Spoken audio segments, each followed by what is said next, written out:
Hey everybody, and welcome to the Twist Happy Hour, the video podcast where cocktails and conversation collide into the ultimate chaos. We're your hosts. We love to travel. We love to drink. I like to make recipes for cocktails. Kate likes to make them along with me. And we have way too many opinions for our family to handle, which is why we talk to all of you. So whether you like celebrity deep dive, travel fails, viral chaos, or just a reason to pour a drink and laugh out loud with us, you're in the right place. So grab your cocktail or mocktail and let's dive right in. Today is a choose your own adventure cocktail day because I just couldn't think of something that I knew Kate would have. So we're going to Or in my case, it's a Karen, tell me what I can make with the following ingredients. So what I made myself, just because I am ready for my second cup of coffee already of the day, is a rosemary sparkling lemonade. So I took sparkling water, some fresh lemon juice, and then I just stuck a nice sprig of rosemary in there. So you get a nice little smell of the rosemary as you sip your lime or lemon. You could also do it with limeade, I guess, but I find it better with lemon. So for you, we're going to try to do a because it's later here. And yeah, you can drink more than I can right now. It's acceptable to be a little day drunk here, whereas like almost dinner time, not for Karen. I have barely had brunch so far. Yeah. Today. So Kate has some pear ginger vodka. Okay, so how much of that do I need? So let's do... Do I need to put the shaker? Okay, try it in the shaker. We'll see what happens. This is called, no ice in the shaker. Not yet. Always your ice later, or else you start watering down your drink. Ice last. So let's do an ounce of your pear ginger Belvedere vodka, which we have established an ounce is roughly a shot. Roughly a shot glass. But I think Bill Nye is going to have to or something. It's probably. I remember. Yeah. I'm like, I've seen enough bartenders use shot glasses, so. Right. Okay, and then what did we say? Lime. Let's do a half a shot of lime. Half a shot of gross lime juice that people... It's not... It's fine. It's fine. That lime juice doesn't expire. If we take my husband's logic, hardly anything expires. He's like, it's fine. Just drink it. Let's do... Okay. Do half a shot glass of simple syrup to start. Okay. To start? Okay. Was this a taste test? It's fine. I don't like it. It is. I mean, I don't know. I'm just making this up on the fly. I think that you're the person I trust to do it. So it's some. Now let's throw some ice in there and give it a nice little shake. Well, do you have sparkling water? That was the saddest ice. It's just like little pebbles. And then when I shake it, it'll just be like bloop, bloop, bloop, bloop, bloop. All right, we're doing a dry shake, but there's not going to be an egg white here. And put it in a cup. At least you don't have to strain it because there's no ice. Saddest drink. You can just top it with some sparkling water right there. Okay. And then sparkling water I'm topping it with? Is it okay? Water? Is it okay if it's grapefruit sparkling water or does it matter? That actually might be good. Yeah, try it. I mean, it could be horrible. I guess we're about to find out. All right. Are we ready? Taste test. Ready? Taste test. Not bad. It's not bad. Okay. Would it could have been a little colder. It's a lot of flavors because I have, so my Belvedere is pear and ginger, and then the grapefruit sparkling water, and then the lime. That's a lot. So there's a lot of flavors. But I mean, it's not bad. I wouldn't kick it out of bed. Probably try without the grapefruit next time. Or just do a grapefruit lime sparkling water mocktail, which would also be delicious. Or I could have used lime sparkling water. I guess that also would have that would have worked too. All right, so today I want to talk about something near and dear to my heart. Oh, great. Pet peeves. I have stayed at a lot of hotels from 5-star down to budget we're not going to talk about. I've actually never stayed in a hostel, though, that I remember. So that's saying something. The name alone frightens me. Of a hostel? It is a weird name. It feels hostile. Yeah, it's supposed to be very, like, welcoming and vagabondish, but, like, no, we're going to be hostile to you, even though it's spelled differently. But no. Anyway, so pet peeves. I know what mine are. I assume you have a few. But I will kick it off. Yeah, mine are, I'm not terribly picky. Oh, but I'm not picky, but for me, like loose outlets. Like I'm not saying they're coming out of the wall. I'm saying you plug it in and it falls out. Like I know how to change out an outlet, and I understand in a hotel there's probably 200 to 1,000 outlets that need to be adjusted. Right. But if I am traveling, especially for business, and I cannot charge my devices, then that is a problem for me. And I don't know how to plug my solve devices into the wall, though. Like, there's always the the thing on USB. the Not desk. always. Yeah, that's true. Not always. And for my laptop, well, I guess now I have the USB-C that I could do, but still, I want to be mad about this. They should be doing better things. It's also when there's like one outlet in the entire place and it's behind the TV or behind the bed and you can't get to it. Like, that's annoying. That's not up to code, let alone practical for somebody. Now, a lot of times that is in like smaller places or more historic places, but there have been a couple chain hotels I've been in where I'm like, who designed this? Obviously no one who has ever lived anywhere. That's annoying when you can't get to it. Yeah. Like I've packed extension cords places because it's gotten so bad. And sometimes, especially if I have all my camera gear and my computer and, you know, phones and tablets or whatever, like I need a couple plugs to get this done. Like whether I'm putting a big USB, you know, extender on it or not, I need it to happen. So generally, accessibility to electricity is your pet peeve, or lack of accessibility to, you know, that's fair. My stuff. So another one is resort fees, which I've seen popping up more and more in like regular old hotels. Now, I feel like this is replacing the Wi-Fi fee that used to be everywhere until they decided, you know, everybody can get free Wi-Fi. Maybe we should just roll this into the price of the room. For me, like, don't tell me there's an added fee. Yeah. Never tell me there's an added fee for what I'm already paying for. You know, like I want to use the gym and the pool. Just charge it. Just charge it. Just put it in the price. Put it in. It's not that big of a deal. And then especially if I'm not using it. If you're going to charge a resort fee, the word resort better be applicable to your place that I am staying. Like, I don't want a resort fee for the Holiday Inn Express. That is not a thing. No, especially if I'm off the highway. Yeah, no. If there's no pool, if there's no like continental, there's not, it's just a room and you leave. That's not a resort. We're not doing that's not, no. And what about when they're the resort amenities that like I'm never going to use? Yeah, like, that's true. What if I am checking in that night and I have to check out the next morning and you just happen to be the place on the way that I'm staying at? Why am I paying $30 to $100 and something a night to access stuff I'm never going to use? You're never going to use.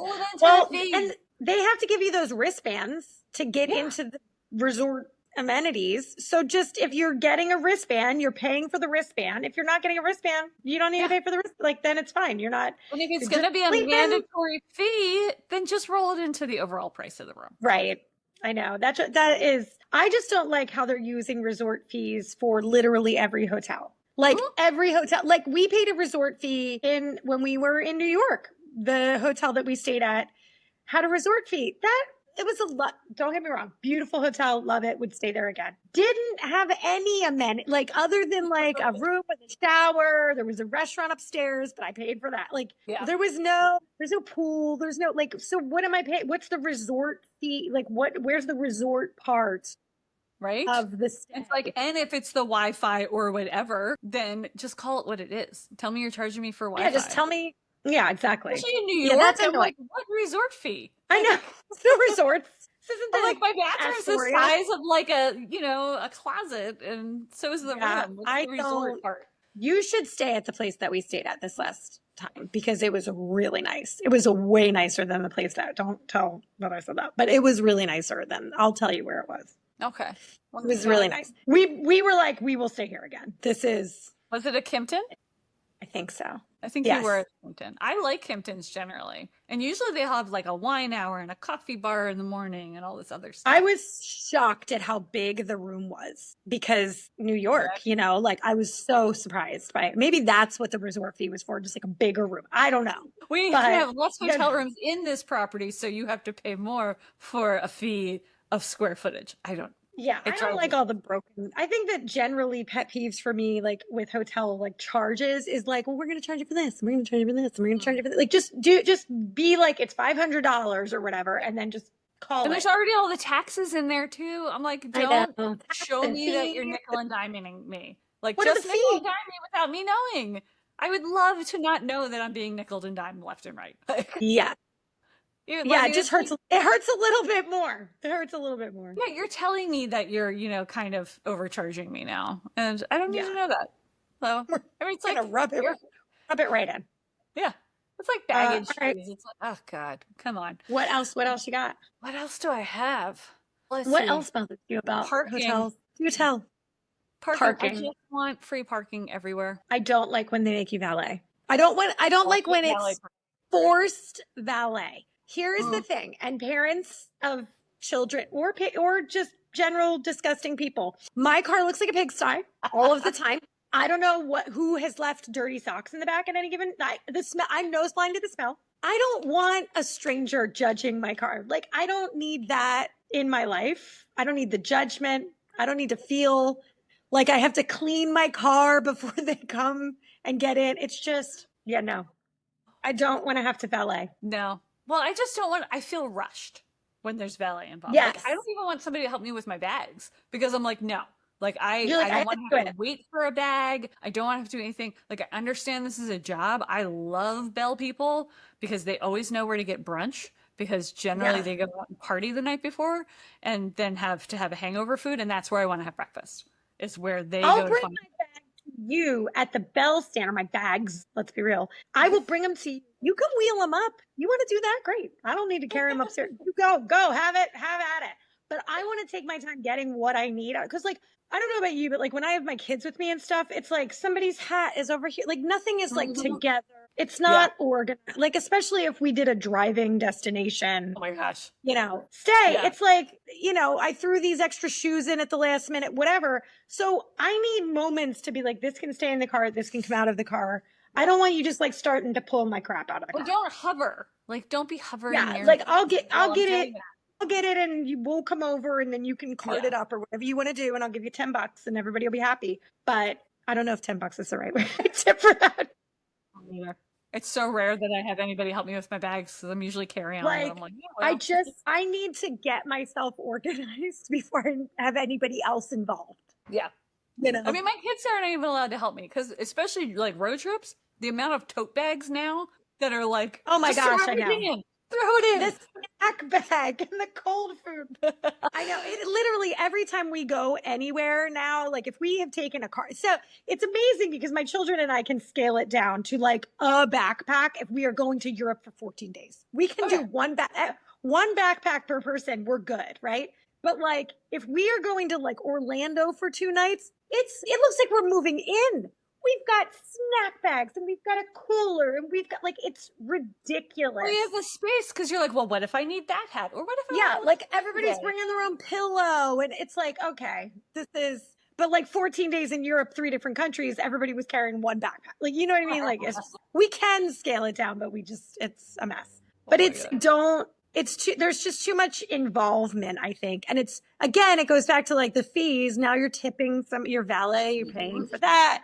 You have a resort fee. You've got the fees and taxes and, valet tips. And every single time you have to tip the valet if you're staying there more than one night. Oh, yeah. And then it ends up costing you $40 million to stay at the Holiday Inn Express. Yeah.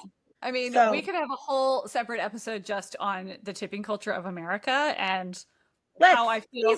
There's a lot wrong with it. Having been multiple times in my life part of the service industry, I'm like, yes, we will have an episode just about that. So love that. My last pet peeve, and you might remember this from when we were on a trip together, is I really like blankets and pillows. And I hate when there is no extra blanket, number one. Or if you ask for an extra blanket, they bring like a sheet thin blanket. I have finally figured out that I have to ask for another duvet, which to me, a duvet is the cover, not the actual comforter. So what do they bring you when they bring a duvet? Because that's what covers your comfort. No, they bring you like the actual comforter if you ask for a duvet now. Because most of the time there are no duvet covers anymore. They just use sheets. It's like 2 sheets in between each other. And then you're like, okay, I hope nothing touches me. I don't know when you washed this last. Yeah, I have noticed that it's not a duvet cover anymore. It's just like a thin sheet they put over a comforter. It's weird. I'm like, well, why bother? Like just do the comfort. I don't know. I will say internationally, there are still like legit comforters and stuff, but there's no sheet usually, like no top sheet. Right. There's no top sheet. Actually put the comforters and things. to kind of play off of your not having extra blankets thing, when you go, so I don't know if this has ever happened to you. I'm sure it has, because this has happened to us multiple times. When we go to places, anytime we will go to places that have like we'll like get a room, like, and sometimes we'll have a pull-out couch that the boys are going to sleep on, right? There will be no bedding for the, like, no linens for the pull-out couch. And I'm like, it's in the room. Yeah. You know that it's here. You have furnished this room, hotel, whatever. Why wouldn't you put pillows and blankets for said, you know? Even when they do, it's usually that teeny tiny thin blanket. Yeah. And like usually my oldest is on the couch and then his brother's like in a sleeping bag on the couch pillows on the floor because God forbid they touch each other at night. And my oldest is always like, I'm freezing. What am I supposed to do? So I'm like, hi, housekeeping. Yeah. Can I get 5 more pillows and 3 more duvets? Yeah. So all of us can actually function and be okay. You just have to call and be like, we're building a fort. Please bring everything. Yeah. I know. I don't understand why that is not like, what's the holdup? Why are we so people aren't using it most of the time? But I'm like, you see 4 people are coming. Like, let's just assume put it in the closet. 4 people aren't in the king size bed with me. Put it in the overly unnecessarily large closet and just do that. No one, what are they hanging in that closet? Well, maybe they could put a couple hangers in the closet. There's another pet peeve. I need like 10 to 20 hangers in every closet. Yeah. You get 3 hangers. 3. So 3. And usually I will say that but this is the thing that happens, like, when you go to a hotel and there are like 5 hangers, you're like, oh my gosh, there's so many hangers. This is amazing. This is the best hotel in the world. You know, should it be 5 hangers? Come on. Everything's been rolled up in my suitcase. The wins in hotels are so minimal, but so huge to you at that moment because you're like, oh my, and I've told you this before, and I will tell everybody, if you're traveling abroad and you have to stay at Schiphol Airport, because why wouldn't you?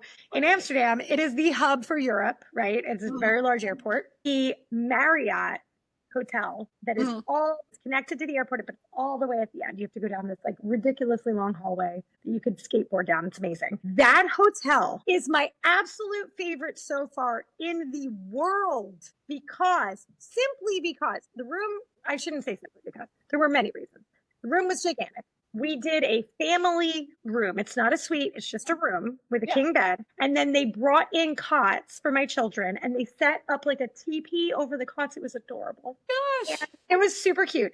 And then, but there's like a foyer when you walk into the room. So there's like a whole entryway where you can like leave your shoes and your winter jackets because we were there in February. So it was cold and, you know, and then you go in and they have this really big room. And then you walk around and there's like a really big walk-in closet and then a bathroom that was the size of one of my bedrooms in my house. Oh my gosh. I love a good bathroom. So that was amazing. I was like, this is like a mansion hotel room. And they had Nescafe coffee. They had the coffee machine was a Nescafe. And I was like, okay, yeah, you love your I Nescafe. see you. I see you, Schiphol Marriott. I see you. Most people are like, I'll just go down to the Starbucks or whatever is in the downstairs. I am a person who, as soon as I wake up, as soon as my feet touch the ground, there needs to be a coffee going into my face in 5 minutes or less. I will be like, I will fall down. I will walk into doors. Like, it's just not I can't function. So I take my coffee in hotel rooms very, very seriously. And I will tell you right now, that sold me on it. I was screaming at my husband. I was like, they have a Nescafe. I was like crying. Sticking all the pods in your bag. This is the greatest place on earth. It was absolutely fantastic. But as tiny and insignificant as that, it makes a huge, we stay in a lot of hotels. And it's like, the fails are so like, ugh. And that but you learn to just, this is the normal, okay, I got the little packet of creamer coffee situation. Like, you know, it's just not, like, can we just have coffee in the room? Like a normal person? Can we have anything nice? On that note, I'm going to end with, we love the Marriott at Amsterdam. We hate loose plugs and resort fees and crappy coffee. So take note, hotel industry. And hotels, if you are doing all of these things right, then good on you. Okay. Good on you. And we will come and visit. And anybody else, do better. Look at your plugs, do a little lap, jiggle some stuff. So thanks for hanging out with us at the Twist Happy Hour today. Don't forget to like and subscribe so you never miss a sip of fun. And follow us on social at Twist Cocktail Recipes and Twist Happy Hour for more behind the scenes, lots of recipes, random nonsense, and a whole lot of chaos, as you can tell, and opinions. Never forget, we all have and opinions, which we're allowed to have. We are allowed. So we'll see you next week, same time, same place. Enjoy. Cheers, everybody.